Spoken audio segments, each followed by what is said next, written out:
At Thanksgiving, my sister discovered I had $12 million and my family demanded I give it to her, claiming she deserved it more, using a throwaway for obvious reasons, with certain specifics modified to preserve anonymity.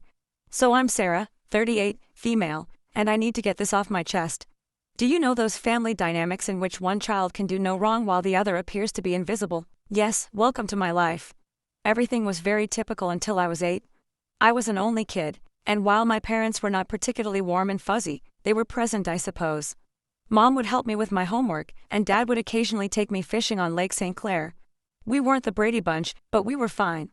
Then came the night that would change everything. I recall my Aunt Kelly showing up at 2 a.m. and telling me to pack a suitcase because Mom was in the hospital.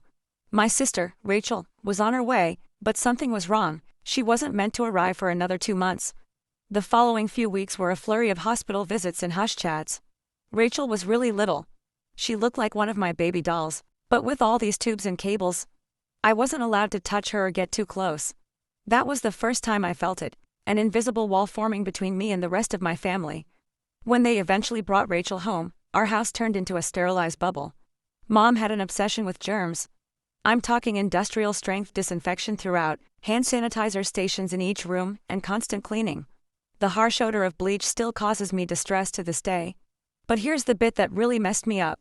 Whenever I showed the slightest symptom of illness, I was whisked off to either Grandma Marie's or Aunt Kelly's house. I mean every time. Sneeze once, pack your bags, a mild cough, you're off to see Grandma. At first, I thought it was enjoyable. Grandma Marie would make cookies, and Aunt Kelly had a fantastic collection of Nancy Drew books that I was working my way through. But children are not stupid. After a while, you begin to understand what is actually going on. You are not being sent away on adventures, you are being handled as a threat. As if your entire existence could damage your beloved sister. I tried everything to gain their attention in a healthier manner. Honestly, everything. Got all A's. Mom would scarcely look up from Rachel's most recent doctor's appointment calendar. Won first prize in the scientific fair with a project about renewable energy. Dad just asked if I could store the display board in the garage since Rachel is allergic to cardboard dust. Is this even a thing? The real kicker came when I was 12. For months, I'd been practicing for the school talent show, teaching myself to perform Bridge Over Troubled Water on the piano. I know it's a little too obvious. Rachel had a 99.1 degree Fahrenheit fever on the night of the show. Guess who did not have anyone in the audience? Meanwhile, 2 weeks later, the entire family, including both sets of grandparents, attended Rachel's 15-minute flute recital, during which she essentially killed hot cross buns. Rachel immediately learned how to use the system. By the age of 7, she had outgrown any real health difficulties, but that didn't stop her from performing. Headache? Must remain home from school. Feeling tired? Someone else, guess who, should perform her tasks. Worried about a test? Mom would literally call the school to have the deadline extended. I began spending more and more time in my room, immersed in books about art history and antiques. It's funny how life works out sometimes. My room became my sanctuary, mostly because Rachel claimed she was allergic to my lavender air freshener, so it was the only place she wouldn't go. Do you know what is actually wrong? When she pretended to be sick, a part of me felt grateful. At the very least, I'd be taken to Grandma Marie's, where someone would ask about my day or be interested in what I was about. Grandma was the one who sparked my interest in vintage jewelry. She had an incredible collection of costume pieces that she let me organize and catalog. I suppose I should have regarded it as prophetic. The worst thing wasn't even the clear favoritism. It was how they rewrote history to excuse their actions. Rachel just needs more attention because she had such a rough start. Sarah's always been so independent. Sarah understands that her sister has special needs. Number I did not comprehend. I was a child who didn't understand why having a good immune system made me less deserving of love. Looking back, I can see how these years shaped me. The persistent message that I was somehow unsafe or inconvenient to be around doesn't just go away. But hey, at least it taught me to be self-sufficient. When no one checks your homework or cares about your triumphs, you quickly learn to be your own cheerleader. High school, the majority of people either loved or loathed it. Me, I regarded it as a ticket out. While Rachel was establishing her drama empire in middle school, I was laying the groundwork for my own escape. And let me tell you, nothing inspires you to accomplish more than knowing that no one will do it for you. Remember how I said I spent hours sorting Grandma Marie's jewelry collection? That taught me a valuable lesson, the need for systematic organization and attention to detail. In high school, I approached everything with the same perspective. My desk at home resembled something out of an organization magazine. Color-coded notes, meticulously organized study plans, and everything had its place. Rachel teased me about it, calling me Rain Man. Very great, sis. But here's the thing about being invisible: no one is monitoring your failures or successes. So do whatever the heck you want. I joined every club that would not interfere with my part-time employment at Carson's Diner. Thank you to Carol, the owner, for remembering my birthday when my own parents had forgotten. Debate team? Check. Who is the National Honor Society president? Check. Who is the editor-in-chief of the school newspaper? Check. The debate team was when I truly found my voice. There's something quite rewarding about shattering someone's argument while maintaining complete composure. It also taught me how to negotiate, which I didn't realize at the time but would be useful later. I've won states twice. Rachel had major soccer games, therefore my parents were unable to attend both competitions. She was on the C team, did not even play. The game changer the junior year was when things truly became interesting. I took the SAT and received a flawless score, not like, oh, pretty good, perfect, I mean perfect, 1600. You know how many people receive that? Less than 1%. I remember staring at the results screen for almost 20 minutes, convinced it was an error. I rushed home to tell my parents. I realized this is stupid. Mom was in the kitchen assisting Rachel with her English homework. The conversation went something like this. My reaction: Mom. Look, I got a perfect SAT score. Mama. That's nice, honey, but can you keep it down? Rachel's trying to concentrate. She has a big test tomorrow. Rachel, you're correct. Yeah, some of us actually have to study, Miss Perfect. She said. Rachel, sweetie, don't stress. You're just a different kind of learner. I still have the hard copy of those SAT results someplace, never got pinned on the fridge. But Rachel's C+ in English? That infant received primo refrigerator real estate, complete with a "we're so proud of you" magnet. College applications. The college application procedure was interesting. I applied to 15 schools without informing anyone. I wrote all of my own essays, gathered my own recommendations, and handled all of the financial assistance paperwork myself. My guidance advisor, Mr. Chen, was the true MVP. My parents were too busy to help me with the FAFSA, so I stayed late after school. Then acceptances began to arrive. Harvard, Yale, Princeton, Michigan, and each one comes with a scholarship offer. I stored them all in a locked box under my bed, knowing what would happen if Rachel discovered them. They'd suddenly shifted their focus entirely to her. But if Sarah goes to Harvard, I'll be all alone. Or some nonsense like that. The day I received my full ride offer from UMich, Rachel joined JV cheerleading. Guess which one was celebrated with a family feast? Hint, I had microwave mac and cheese in my room while they went to Olive Garden. But, you know what? The scholarship was my golden ticket. Tuition, lodging and board are all included, as is a book allowance. I could finally leave that house, where I was either invisible or inconvenient. The day I received my acceptance package, I went to my favorite spot in the local library, a fourth-floor window seat overlooking the park, and grieved for an hour. Not sad tears. There were tears of relief. When I told my parents at supper that I was going to UMich, they were ecstatic. He said, Michigan? But that's so far. What if Rachel needs you? She replied, I hope you're not expecting us to help with expenses. Rachel's cheerleading competitions are very costly. Rachel is crying. Oh my God, finally. Can I have your room? I need space for my TikTok videos. The summer before college I worked double shifts at Carson's Diner to save money. Carol, bless her heart, always gave me additional tips and made sure I got to take home leftover pie at the conclusion of my shifts. She also taught me a vital skill: how to recognize genuine people in a society full of fakes. Baby, she'd tell me, in diners and in life, the ones making the most noise usually have the least to say. Move-in day at Michigan? My folks couldn't attend because, surprise, Rachel had a cheerleading competition. Aunt Kelly drove me instead, helped me set up my dorm room, and gave me a $500 envelope.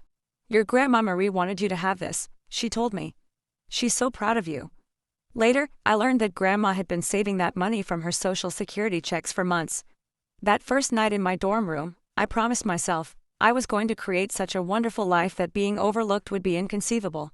Not for vengeance. Nothing to prove to my family. But what about the 8-year-old girl who used to get sent to Grandma's house for sneezing? College and the beginning of something new. College went by in a flurry of all-nighters, instant ramen, and heavenly independence. I graduated summa cum laude from the University of Michigan. Not that my folks noticed. They were too busy helping Rachel transfer to her third college in 2 years. But this is where the plot takes an unexpected turn. I got an entry-level job at Everett and Phillips Auction House in Detroit. I won't use the real name for obvious reasons, but if you're in the business, you probably know who I'm talking about. A genuine high-end establishment, many old money clients, that type of transaction. I began with their estate sales business, which involved documenting the belongings of wealthy individuals after their deaths. Not exactly glamorous, but it paid the bills. The breakthrough. My first several months were very standard, logging countless china sets, categorizing vintage furniture, and so on. Next followed the Kingston estate. Mrs. Kingston was an elderly widow who had died with no children, leaving behind what everyone assumed was a huge collection of costume jewelry. Rooms filled with the material. This is where those hours at Grandma Marie's came in useful. I'm looking through this stack of jewelry when something catches my attention. It's an Art Deco brooch. Nothing really showy, yet something about it felt different. The weight was unsuitable for costume jewelry. The clasping mechanism was far too complex for a copycat. I believe I spent my whole lunch break that day researching old jewelry markers and signatures. I ended up staying late at the office to use the company's membership to several antique jewelry databases. The more I looked, the more certain I got that this was not costume jewelry, it was the real stuff. Problem was, I was the new girl. Nobody would believe me if I claimed we had a potential treasure on our hands. So I did what the debate team taught me. I meticulously prepared my argument. I spent 2 weeks during lunch breaks and evenings learning everything I could about Art Deco jewelry authentication. I even used some of my pitiful excuse for savings to pay for an online gemology course. Finally mustered the guts to approach my boss, Mr. Harrison. I brought the entire presentation, which included comparative images, historical documentation, and the works. The conversation went something like this. My response: "Sir, I think we might have something significant in the Kingston collection." Harrison, scarcely looking up from his phone, says, "Sarah, we've already cataloged those as costume pieces." "You are correct. I know, but look at these maker's marks. They match perfectly with Cartier's 1925 signatures." Harrison, finally paying attention: "Where did you learn all of this?" My reply was, I did some research." Long story short, the costume brooch sold for $47,000 at auction. It turns out that it was part of a limited collection created for some European set in the 1920s. But here's the real kicker. Harrison started to trust me after that. He began giving me other artifacts to authenticate. Suddenly, my pointless pastime of sorting antique jewels acquired real significance. I devoted myself to learning everything I could about vintage jewelry. I took every online course I could afford. I spent weekends at estate sales, researching items. Even began a small notepad to document various authentication procedures. My apartment looked like a jewelry scholar's fever dream, with walls covered with printouts of vintage hallmarks and certification guidelines. The auction house started getting results. I was discovering important items that others had overlooked, developing contacts with collectors, and knowing the market. My commission checks became larger. For the first time in my life, I was not simply surviving, I was also saving money. Family? Still remarkably uninterested. At Sunday dinners, which I still went to like a fool, the discourse went like this. "Mom, Sarah's still at that antique shop, right? This is me. Auction house, and yes. Actually, I just authenticated a rare Tiffany piece." Rachel interrupts. "Oh my God, speaking of jewelry. You guys have to see this charm bracelet I bought at the mall." But I didn't care anymore. For once in my life, I had discovered something wholly mine. Something I was actually excellent at. Something unrelated to being Rachel's sister or family disappointment. The Rothschild collection. Then came the Rothschild collection. This was about 2 years into my employment at the auction business. A massive estate. Old money family. There's a lot of buzz in the industry. I was part of the team that cataloged their jewelry collection. And that's when I noticed it. A fairly commonplace Art Nouveau piece that everyone else had missed. I spent 3 days investigating it. I barely slept. It turned out to be a piece from a famous French jeweler's private collection, which was supposed to have been lost during World War II. When it sold at auction for $238,000, Harrison summoned me to his office. I believed I was being promoted. Instead, he said something that completely changed the situation. "Sarah, you're wasting your talent here. You should be running your own authentication business." Initially, I shrugged it off. Me? Start a business? With what money? However, the notion took root.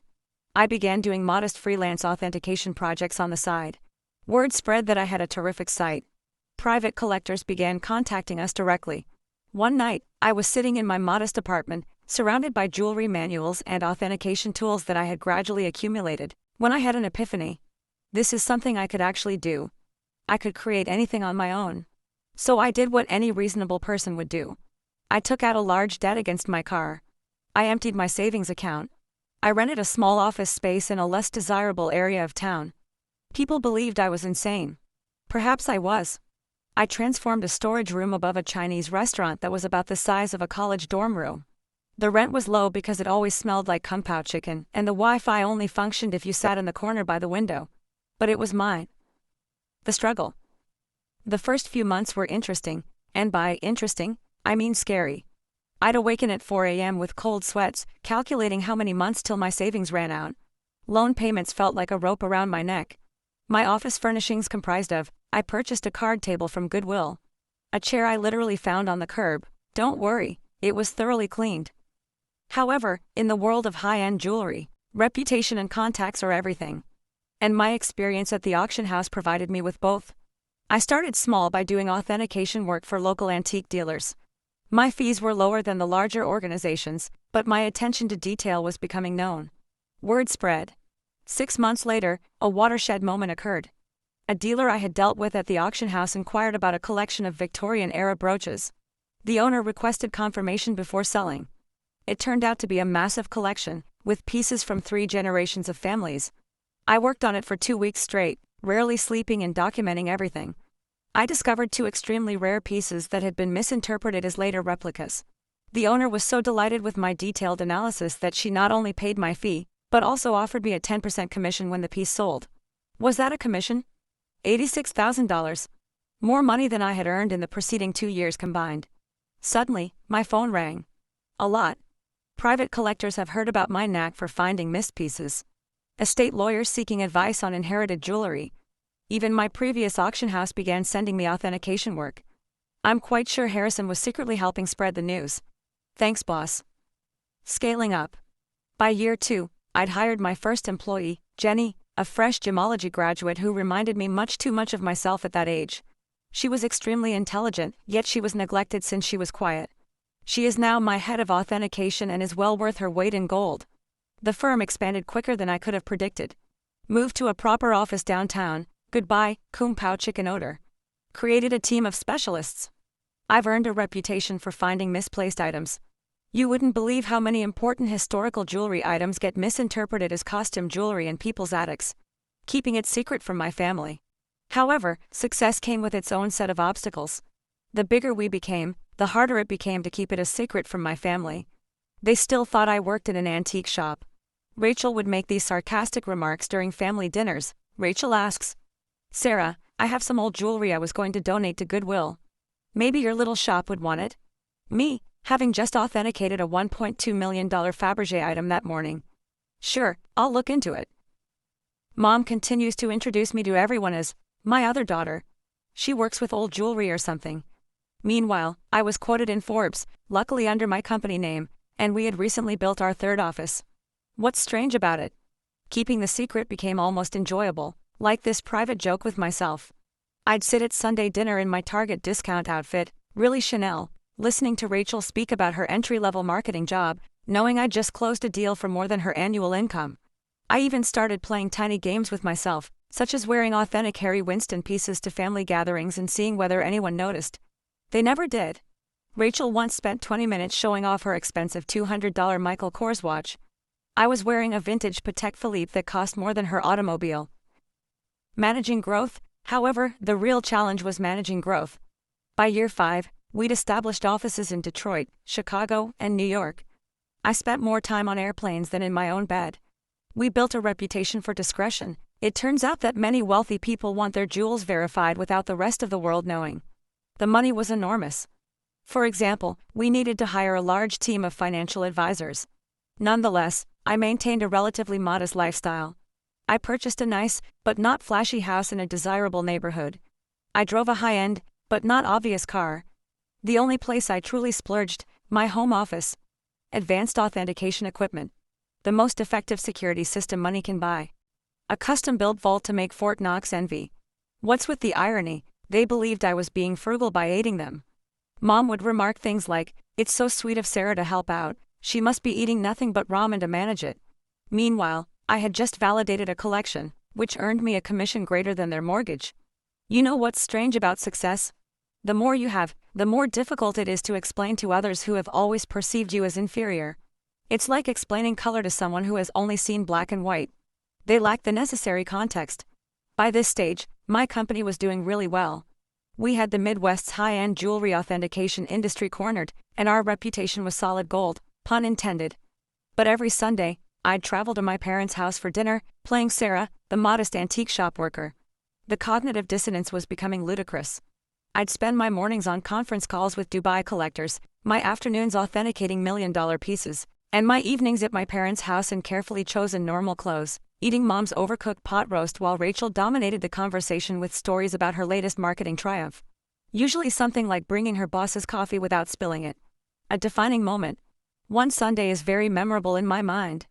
I had just completed a huge transaction, authenticating a missing Cartier piece that had been resting in someone's safe deposit box for 40 years. Was it just the commission? 7 figures. I drove directly from the meeting to my parents' place, still euphoric from the successful authentication. She said, "Sarah, honey, is everything okay?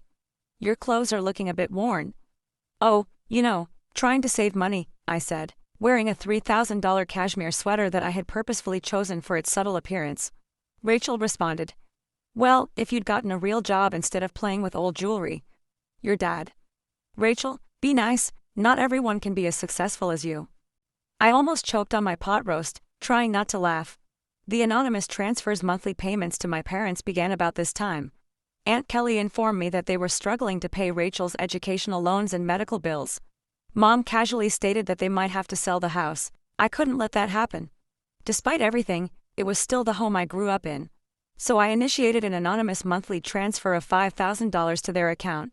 When asked, I said I was giving $1,000 by living on rice and beans. They imagined the rest came from Aunt Kelly or another family. Rachel, of course, claimed responsibility for inspiring family members to help. Watching Rachel spend my money. The money was helpful, but it also had unexpected consequences. My parents began treating me with a strange combination of sorrow and patronizing pride. As if I were some kind of noble poverty case, sacrificing everything to support the family. Meanwhile, Rachel's spending became more extravagant. She'd arrive for dinner with new expensive bags, claiming they were outlet finds. They weren't. I can recognize a genuine Gucci at 20 paces. She began taking extravagant vacations and bragging on Instagram about her fortunate life. I'm very convinced she used my support money for shopping sprees. However, I remained silent. The irony was simply wonderful. The NBA drama. Then came the college fund drama. Rachel revealed that she wants to return to school for her MBA. Another private university, of course. Only the best for the golden child. Mom contacted me in tears, explaining how they couldn't afford it. I say, maybe Rachel could look at state schools. They have good programs too. My mother, "Oh honey, you don't understand. Your sister needs to maintain certain standards. But, speaking of assisting, may I increase my monthly contribution for a few years?" I increased it to $7,000 per month. My accounts were unaffected.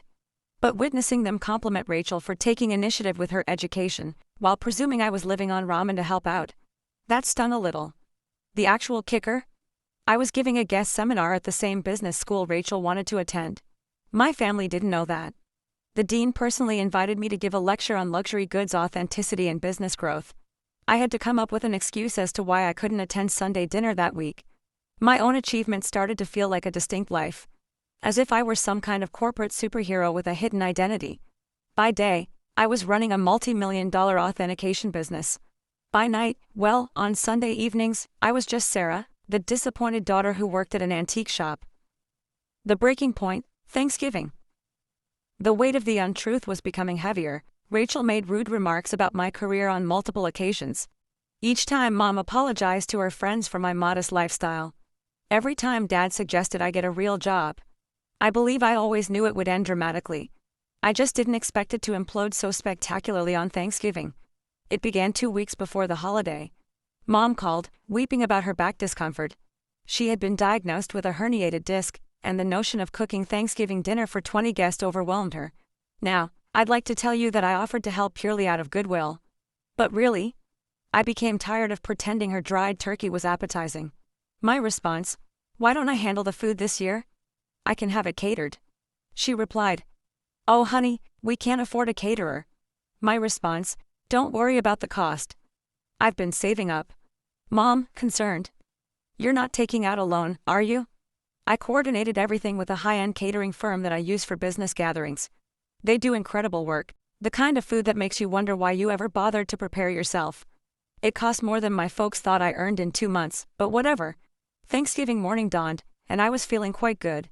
I had my laptop with me because I needed to monitor a major online auction in Hong Kong. This magnificent Art Nouveau necklace was for sale, and I had a customer who was interested in authentication if they won the bid. The lunch arrived on schedule, and everything was properly prepared. Rachel, of course, had to respond. Rachel inquired, "Store-bought stuffing?" "Really, Sarah, Mom's is so much better. This is from the girl who once set off the smoke alarm while making toast." Mom was apologizing to everyone for not cooking herself, but you could tell they were enjoying the meal. Rachel shut up after tasting the maple glazed Brussels sprouts, which, by the way, cost more per plate than her weekly grocery budget. I stepped away from supper and dessert to check my laptop. The auction was getting intriguing, and I needed to be prepared in case my client won. I set up in my old bedroom, which Mom had kept the same since high school. In the meantime, Rachel's room had undergone 3 renovations. That's when everything went wrong. I had left my authentication program running, with many tabs open that displayed various accounts and current agreements. Rachel came in without knocking, some things never change, to borrow my phone charger. She saw my laptop screen and realized this was her chance to finally expose how pathetic her older sister was. Rachel, smirking: "Let's show everyone what Sarah's really been up to." Before I could stop her, she took my laptop and walked into the dining room. The big reveal: picture this: 20 people, including aunts, uncles, cousins, and my parents, filled with gourmet turkey and half drunk on pricey wine, which they mistook for Trader Joe's. Rachel's reaction: "Time to see what kind of important work Sarah's doing on Thanksgiving." She flipped the laptop around triumphantly, apparently intending to disgrace me with whatever minor antique transactions she assumed I was working on. The room went completely silent. You could hear the fancy clock I got Mom for Christmas ticking silently. She believed it was a reproduction. My screen displayed: current account balance, $12.4 million, pending authentication contract, $485,000. Recent transaction, $1.2 million, Hong Kong auction, company's quarterly profit report, $4.2 million. Rachel's face shifted through 5 different emotions in 3 seconds. The final one landed somewhere between astonishment and nausea. She actually swayed slightly on her feet. Rachel whispers, "This cannot be right," she said. "Rachel, honey, what is it?" Rachel, voice cracking: She's rich. Sarah's rich." Chaos ensues. If it was possible, the hush deepened even farther. Then Mom began giggling, really laughing. She said, "Don't be silly. Sarah works at that little antique shop." I rose up carefully, straightening out my basic cashmere sweater, which cost more than their monthly mortgage. "Me? Yes. Actually, Mom, I own one of the largest jewelry authentication companies in the country. For years. Those antique shop comments. I authenticate pieces worth millions. That little business you never asked about. It has offices in 3 cities." Dad choked on the liquor. Aunt Kelly dropped her fork. Uncle Mike began coughing terribly. Then Mom's laughing transformed into something else. Her face turned red, then purple. She stood up so quickly that her chair tumbled over. Mom screams, "You have millions, and you let us struggle?" My response: "Struggle? I send you $7,000 every month." She replied, "While sitting on millions? Your sister has student loans." So there it was. Instead, congratulations. Not, "Wow, we're so proud." Just outraged that I hadn't given them more money. Rachel began to cry, surprising, I know, sobbing about how she deserved to know, and how I had betrayed the family. Dad joined in. My dad: "How could you be so selfish? We're your parents. We raised you. That was when I lost it. Years of being disregarded. Years of dismissal. Years of being considered as a family disappointment. Everything poured forth. My response: raised me. You shipped me off to grandma's every time I sneezed. You missed every achievement, every award, every milestone, because Rachel might feel left out. You never saved a penny for my college but took out loans for her private school. And now, you're mad that I built something for myself. The following 5 minutes were chaotic. Mom screamed about family obligations. Dad is yelling about ungrateful children. Rachel alternated between sobbing and demanding to know just how much money I had. Meanwhile, the fancy catering team attempted to serve dessert while seeming exceedingly uncomfortable. I grabbed my laptop, took my Hermes bag, which Mom had previously commended as a nice replica, and walked out. Behind me, I could hear Mom discussing how to spend my money, something about Rachel's MBA and a new car. As I went home in my sensible automobile, a limited edition BMW, my phone started filling up with texts. The family group chat burst. Rachel began posting on Facebook about hidden family wealth and selfish siblings. The aftermath. The days after Thanksgiving were like watching a cyclone hit in slow motion. Except that the hurricane represented my family and the debris symbolized my sanity. Let's start with SMS messaging. Within 1 hour of leaving supper, my phone had 47 missed calls. More than 200 messages. Mom followed this intriguing progression. 7:42 p.m. How dare you walk out on family? 8:15 p.m. We need to talk about this like adults. 9:03 p.m. Your sister deserves a share of your success. 10:30 p.m. I've already called a realtor about houses in better neighborhoods. 11:45 p.m. Why aren't you answering? This is your mother. Meanwhile, Rachel had become a full-fledged social media fighter. Rachel, on the other hand, had fully embraced social networking. She wrote an enormous rant on Facebook about how her millionaire sister had been hoarding wealth while watching her beloved family struggle. The comments section was insane. Distant cousins and former high school classmates, whom I hadn't spoken to in years, suddenly formed strong ideas about my moral character.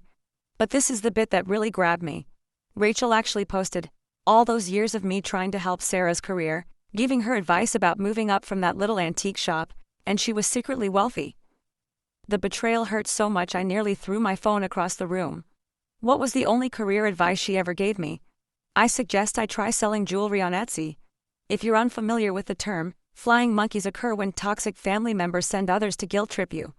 Aunt Susan, whom I saw maybe once every 3 years, called to inform me that family is everything.